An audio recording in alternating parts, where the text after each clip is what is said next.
BP, sugar, thyroid, obesity, hormone సమస్యలని మందులు లేకుండా నేచర్ మంత్ర ఫుడ్ తో రివర్స్ చేసుకోండి. నమస్తే, welcome to I dream weekend update with కవిత.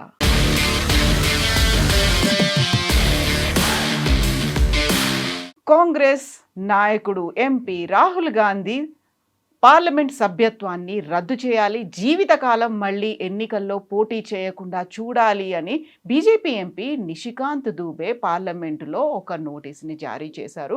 యాక్చువల్గా రాహుల్ గాంధీ ఏం చేశాడు, బీజేపీ ఎందుకు అంతలా మండిపడుతోంది? మనతో పాటుగా ఉన్నారు మన తెలంగాణ ఎడిటర్ దేవులపల్లి అమర్ గారు. సార్ నమస్తే. నమస్తే. సో రాహుల్ గాంధీ అనగానే ఆయన ఏదో విచిత్రమైనటువంటి వ్యాఖ్యలు చేస్తారు, స్టేట్మెంట్లు ఇస్తూ ఉన్నారు, ఆయనకి అవగాహన లేదు అనేటువంటి ఇప్పటిదాకా బీజేపీ ఆరోపణలు చేస్తూ వచ్చింది. బట్ ఇప్పుడు ఆయన సభ్యత్వాన్ని రద్దు చేయండి, జీవితకాలం పోటీ చేయకుండా చూడండి. ఏం జరుగుతోంది అసలు? ఏం జరుగుతుంది? రాహుల్ గాంధీని జీవితకాలం పోటీ చేయకుండా చేసే ప్రయత్నం చేస్తారు. అది సాధ్యం కాదు. అట్లాంటి కోరిక వాళ్ళకు ఉండొచ్చు. Nishikant Dubey BJP MP, BJP వాళ్ళకి ఆ కోరిక ఉండొచ్చు. ఎందుకంటే రాహుల్ గాంధీ కొంచెం ఇబ్బందికరంగా తయారవుతూ ఉన్నాడు. గతంలో లాగా నాన్ సీరియస్ కాదు, అతను చాలా సీరియస్గా పర్ఫామ్ చేస్తూ ఉన్నాడు. ఇతని వల్ల మనకు ప్రమాదం ఉన్నది అనుకొని అతన్ని పోటీ చేయకుండా చేసే ప్రయత్నం చేసి, అది సాధ్యం కాదు.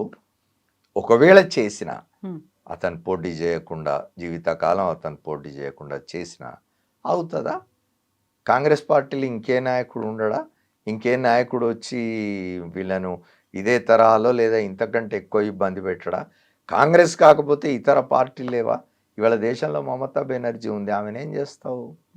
మమతా బెనర్జీ పార్టీలో ఉన్నారు చాలామంది, వాళ్ళందరినీ ఏం చేస్తావు? లేదా అఖిలేష్ యాదవ్ ఉన్నాడు, అఖిలేష్ యాదవ్ని ఏం చేస్తావు? బీహార్లో పోతే తేజస్వి యాదవ్ ఉన్నాడు, అతన్ని ఏం చేస్తావు? ఇట్లా ప్రతిపక్షంలో ఉన్న వాళ్ళను పోటీ చేయకుండా చేస్తాము, వాళ్ళని పూర్తిగా రాజకీయ ముఖ చిత్రంలోంచి వాళ్ళని చెరిపేస్తాము, వాళ్ళను వైపౌట్ చేస్తాము అని అనేది ఎటువంటి రాజకీయం అవుతుంది? భారతీయ జనతా పార్టీ వాళ్ళ సరే కాంగ్రెస్ పార్టీతో పోల్చినప్పుడు భారతీయ జనతా పార్టీ ఇంకా బాల్యం దాటి ఇంకా రాలేదని అనుకోవాలి. ఎందుకంటే 80లో వచ్చిన పార్టీ అది. కాంగ్రెస్ పార్టీ 110 సంవత్సరాలు దాటిపోయిన పార్టీ అది. వీళ్ళు భారతీయ జనతా పార్టీ కోరిక ఏమిటి? వాళ్ళ అసలు కాంగ్రెస్ పార్టీ అనేది దేశంలో లేకుండా చేయాలి. నెహ్రూ అనేవాడి గురించి ఎవరు మాట్లాడకూడదు.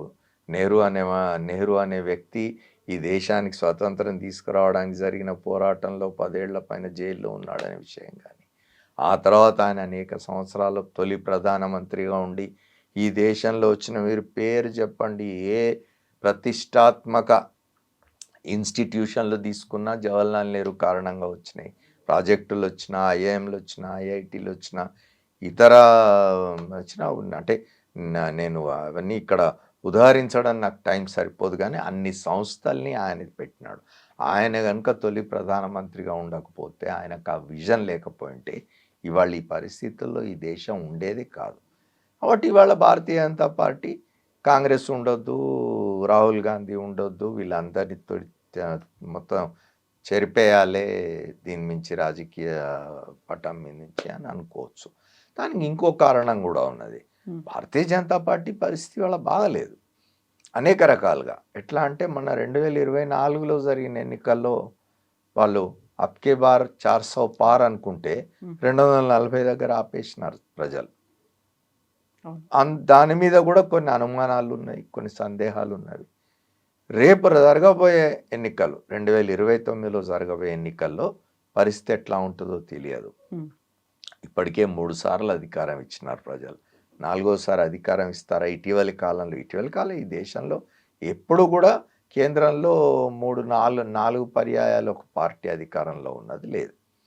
సో ఇప్పటికే 2 చేతికర్రలు పట్టుకొని ప్రభుత్వం నడుస్తున్నది, మిత్రపక్షాల సహాయంతో. బీజేపీ సపోర్ట్ తీసుకొని సొంతంగా కాళ్ళ మీద నడిచే పరిస్థితి లేదు.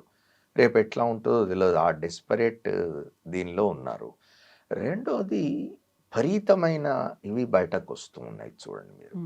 ఎప్స్టీన్ ఫైల్స్ పేరుతో వచ్చిన తర్వాత భారత్ అమెరికా వాణిజ్య ఒప్పందానికి సంబంధించింది ఆయన. తర్వాత వీటన్నిటికంటే కూడా అంటే ఎట్లా ఉంటుందంటే రాహుల్ గాంధీ ఏదో చాలా పిల్ల చేష్టలు చేస్తాడు, లేకపోతే ఏదైనా ఒక విషయాన్ని పట్టుకొని ఇక దాని మీదనే మాట్లాడతాడు, సంచలనం చేసే ప్రయత్నం చేస్తారంటారు. కానీ Naravane was our army chief. ఆయన ఆయన రాశాడు. ఇప్పుడు ఆ పుస్తకం అచ్చయిందా లేదా, నీకు ఎక్కడి నుంచి వచ్చింది కాపీ, నువ్వు ఎట్లా మాట్లాడుతున్నావు, అవును, రిలీజ్ అవ్వకముందే ఎలా చూపించు. మేము పెంగ్విన్ మీద కేసేస్తాం, ఇట్లాంటివి కాదు కదా. ఆ నరవణే అనే తను రాసిన తన అనుభవాలు, ఆయన ఆటోబయోగ్రఫీ అది. ఆయన రాసిన పుస్తకంలో ఆయన అనుభవాల్లో ఆయన రాసిన దాంట్లో ఉన్న విషయాల మీద రాహుల్ గాంధీ మాట్లాడుతున్నాడు. నిజమా కాదా చెప్పాలి. రాజ్నాథ్ సింగ్ దీన్ని చాలా నాన్ సీరియస్గా తీసుకున్నాడా లేదా?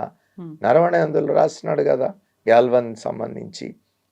ఆయన రాజ్నాథ్ సింగ్ అన్నాడు, నీకు ఉచితం అని తోచింది చేయిపో అని.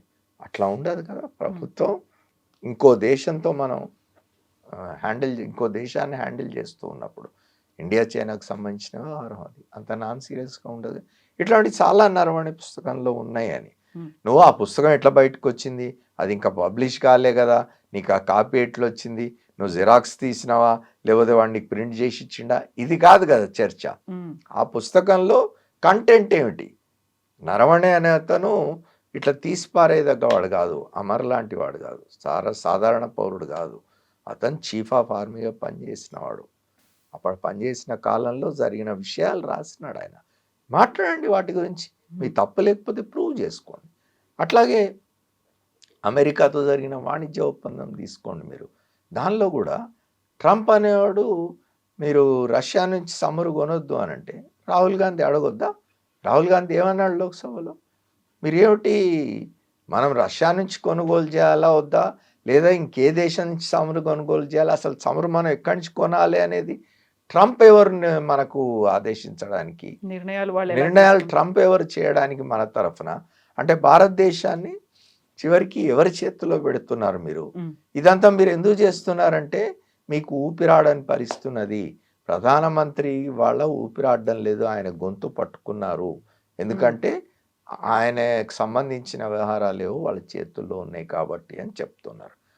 ఇప్పుడు ఇవన్నీ నేను ఇంతకుముందు చెప్పినట్టుగా ఇవన్నీ వాస్తవాలు కాదా అనేది పద్ధతుల్లో ప్రూవ్ కావాలి. ఒక పద్ధతిలో ప్రూవ్ కావాలి. మీరు ప్రూవ్ చేసుకోవాలి. మీ మీద ఆరోపణలు వచ్చినాయి, మీరు ప్రూవ్ చేసుకోవాలి. రాహుల్ గాంధీ ఒక పుస్తకం పట్టుకొని అందులో ఉన్న కంటెంట్ గురించి చెప్తున్నాడు. లేదు ఇది ఇట్లా కాదు ఇట్లా అని ప్రూవ్ చేసుకోవాలి తప్ప రాహుల్ గాంధీని పోటీ చేయకుండా చేస్తాం, రాహుల్ గాంధీ అనర్హత వేటేస్తాం, జీవితకాలం ఆయన జీవితకాలం పోటీ చేయకుండా ఎట్లా ఆపుతారు అతన్ని? ఏ రకంగా, ఏ చట్టాల ప్రకారం? మన రాజ్యాంగంలో ఏ చట్టంలో ఇట్లా ఉన్నది? ఎవరిని జీవితకాలం పోటీ చేయకుండా నిరోధించవచ్చు? రాహుల్ గాంధీ ఆ కోవలోకి వస్తాడా? ఇవన్నీ మాట్లాడాలి కదా. ఇవన్నీ లేకుండా అతన్ని చేసేయాలని ఒక నోటీస్ ఇస్తే అయిపోతుందా? అంటే లోక్సభకు అధికారం ఉందా? అది కదా.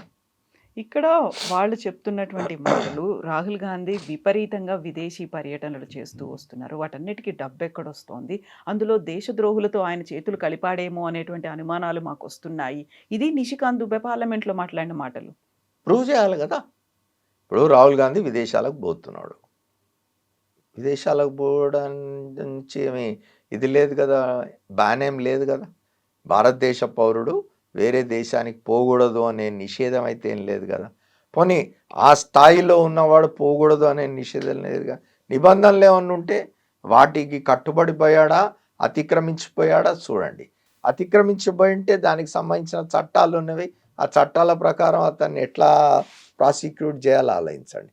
అంతేగాని అతను విదేశాలకు పోగానే అక్కడ దేశద్రోహులతో చేతులు కలుపుతున్నాడని మీరెట్లా కలుపుతున్నాడేమో, ఎట్లా ఇది? ఎవరైనా విదేశాలకు పోతే దేశద్రోహులతో చేతులు కలిపినట్టేనా? ఇక్కడ ప్రధానమంత్రి హోదాలో నరేంద్ర మోదీ గారు చాలా పర్యటనలు చేస్తూ ఉంటారు.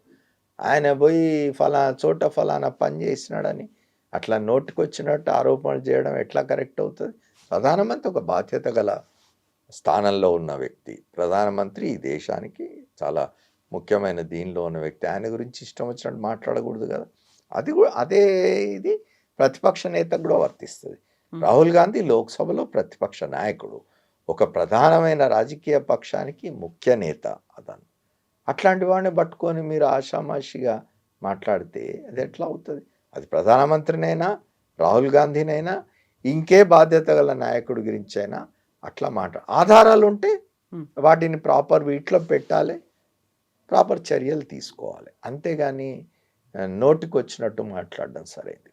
ఇప్పుడు పార్లమెంటు సజావుగా సాగకుండా చేస్తోంది కూడా కాంగ్రెస్ పార్టీ. అందులో ఉన్నటువంటి కొంతమంది ఎంపీలను రెచ్చగొడుతున్నారు. పోడియం మీదకి ఇది వచ్చేలా ఇది చా- ఇది చేస్తున్నారు. చా- మోదీ మీదకి కూడా అటాక్ అయ్యేలా ఒక చూస్తున్నారు. దురదృష్టకరమైన పరిస్థితి ఏమిటి అని అంటే, స్పీకర్ స్వయంగా నేనే ప్రధానమంత్రిని రావద్దన్నాను సభకి. రాష్ట్రపతి ప్రసంగానికి, ఆయన బడ్జెట్ సమావేశాల్లో రాష్ట్రపతి ప్రసంగానికి సమాధానం ఇవ్వాల్సిన ప్రధానమంత్రిని సభకు రావద్దని నేనే సలహా ఇచ్చాను, ఆయన మీద కాంగ్రెస్ మహిళా ఎంపీలు దాడి చేస్తారని నాకు సమాచారం ఉన్నది అనడం ఎంత శోచనీయం అండి. అట్లా జరుగుతుందా? దానికి ప్రియాంక గాంధీ మంచి జవాబు ఇచ్చారామె.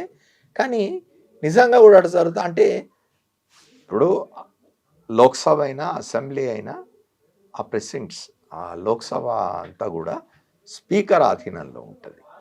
స్పీకర్ ఆధీనంలో ఉన్నప్పుడు స్పీకర్ బాధ్యుడు, ఆయన చర్యలు తీసుకోవాలి కదా.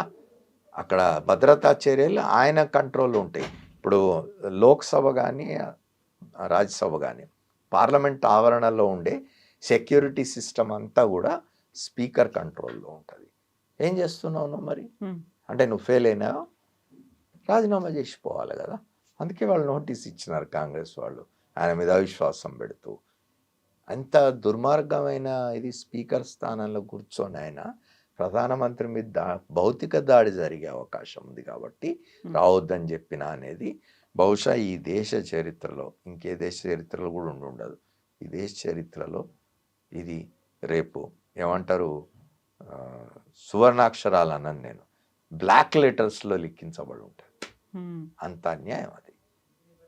రాహుల్ గాంధీ మీద ఇంత అటాక్ చేస్తున్నప్పుడు ప్రియాంక మా అన్న అలాంటి వాడు కాదు అని చెప్పినప్పటికి కూడా రాహుల్ గాంధీ ఎవరెవరిని కలుస్తున్నాడు, ఆయనకు కావలసినటువంటి అంత అమౌంట్ ఎలా వస్తుంది, పర్యటనల వెనకాల అర్థం ఏముంది అనేటువంటి ఒక తీవ్రమైనటువంటి వ్యాఖ్యలు చేస్తోంది. ఒక రకంగా ఇప్పుడు గౌరవ్ గొగోయ్ని ఒక దేశద్రోహులు లేకుంటే ఐఎస్ఐ ఏజెంట్లతో వాళ్ళు కలిసి పనిచేస్తున్నారు. ఆయన కూడా కాంగ్రెస్ ఎంపీ అయినప్పటికీ అలాంటి పరిస్థితులే రాహుల్ గాంధీ మీద కూడా ఆరోపణలు రావడం అంటే అదే నేను చెప్పేది. ఇప్పుడు రాహుల్ గాంధీ విదేశాలకు పోతున్నాడు, ఆయనకయ్యే ఖర్చు ఎంత, ఆ ఖర్చు ఎక్కడి నుంచి వస్తున్నది, ఇది కేంద్రంలో అధికారంలో ఉండి మీరు ఆ మాత్రం తెలుసుకోలేని స్థితిలో ఉన్నారా?